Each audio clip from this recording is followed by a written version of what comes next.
അന്ന് പഠിച്ചോൻ അദ്ദേഹത്തോട് പറഞ്ഞു, നിങ്ങളെ ഞാൻ എൻ്റെ റഹ്മത്ത് കൊണ്ട് സ്വർഗത്തിൽ പ്രവേശിപ്പിക്കാം. അപ്പൊ അദ്ദേഹം കൊടുത്ത മറുപടി, വേണ്ട പഠിച്ചോനെ, ഞാൻ 40 വർഷം നിങ്ങൾക്ക് വേണ്ടി ഇബാദത്ത് ചെയ്തിട്ടുണ്ട്. നോമ്പെടുത്തും നിസ്കരിച്ചും ഖുർആനോദിയും ദിക്റുകൾ ചൊല്ലിയും ഞാൻ ജീവിച്ചിട്ടുണ്ട്. ഇന്നെ അതുകൊണ്ട് സ്വർഗത്തിൽ പ്രവേശിപ്പിച്ചാൽ മതി. അങ്ങനെ അദ്ദേഹത്തിന്റെ അമലുകൾ ഒരു ഭാഗത്തും പടച്ചോൻ അദ്ദേഹത്തിന് നൽകിയ കണ്ണിന്റെ ചെറിയൊരു റഹ്മത്തും വെച്ച് തൂക്കി നോക്കിയപ്പോൾ അവിടെ ഭാരം കൂടിയത് പടച്ചോന്റെ ആ ചെറിയ റഹ്മത്തിനാണ്. അതുകൊണ്ട് ഈ ഓരോ ദിവസങ്ങളും ഉപയോഗപ്പെടുത്തി ജീവിക്കുക.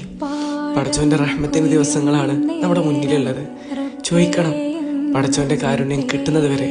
നിങ്ങളൊന്ന് ആലോചിച്ച് നോക്കി, എന്തോരം തെറ്റുകൾ ചെയ്തിട്ടാണ് നമ്മൾ ജീവിക്കുന്നത്.